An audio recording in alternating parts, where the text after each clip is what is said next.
couple months this year, and it was like Saturday morning. Me and my boyfriend just woke up, and we get this phone call, unknown, of course. So he answers it. He's like, "Hello," and then she's like, "Our friend Brittany's in jail. You gotta go pick her up.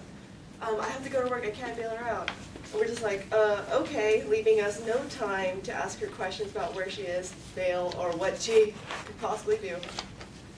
So we call around. We figure out that she was at Georgetown jail courthouse, and her bail was $70. So. Jonathan Jimenez and all sophomores for testing. Go to the gym now, please. Jonathan Jimenez and all sophomores to the testing area. Thank you. Bye. So we discussed to each other. We're just like, should we do this or not? But bright side, my boyfriend is a very kind-hearted, good person. Like, he'll help anybody out if we ever need it. Besides the point. So we go to H-E-B because apparently they don't accept cash, only cashier's check. So we go do that. And funny thing is, on the way there, I noticed that the weather was gloomy, dark, just was looking like a bad day was about to happen. We were almost there, and I was thinking to myself, I've never been in jail before. I'm kind of interested and curious, and like people, I've never been there before ever, so I'm just like, okay, cool. So we get there, I walk in, right, and all I could see was like bland colors, like whites, different shades of brown, grays. It was, ugh.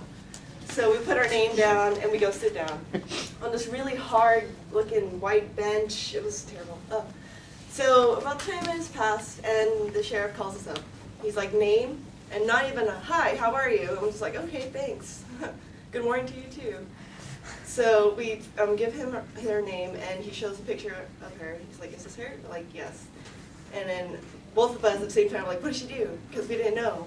And they were like, POM, possession of marijuana. We're just like, oh, okay. So we go back down. Oh, before we go back down, we asked him how long bail would take. He said about 2-3 hours. We're just like, okay, it's not so bad.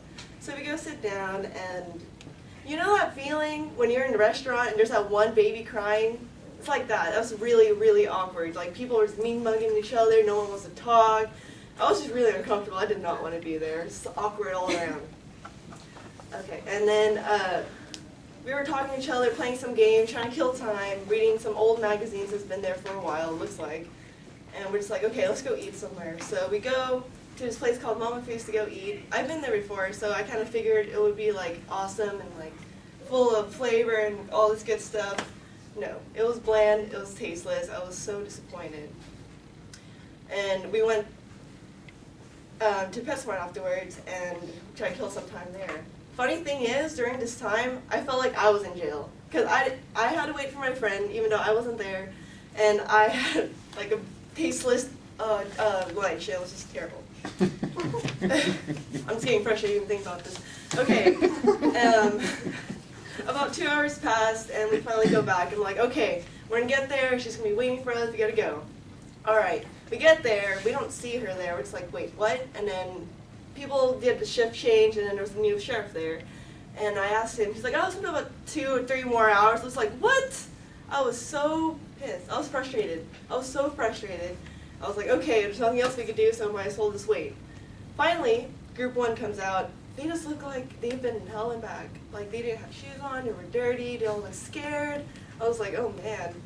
And group 2, 20 minutes later, came out, and this time, it was different. It was a group of people. It seemed like they did something the night before, and then they all got in together and all got out. I'm just like, how can people want to do that in a group?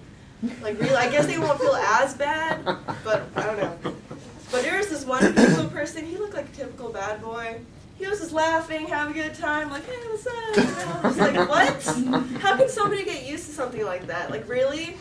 Oh my God. Like, I was embarrassed for them, even though he didn't seem to be embarrassed. Like, okay. About an hour passed after that, and finally, group 3. We see our friend Brittany come out, and she just looks at us. She's like, Brantley, Angelica, what are you guys doing here? We're just like, what?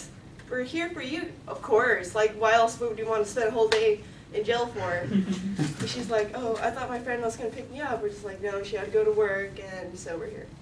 And we paid your bail and everything.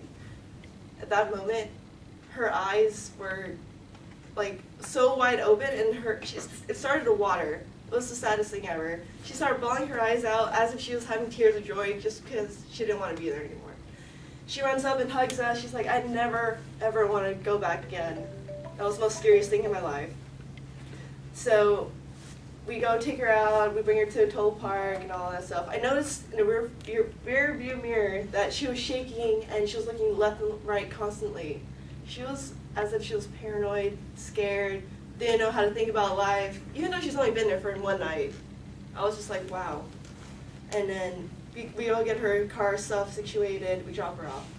As we are going back home, I was thinking to myself, I do not ever want to see myself go to jail and go out from those metal doors and looking at people looking at me and just like shaking their heads. And from that point on, whenever I want to do something in my life, I must think to myself, is it worth it? Thank you.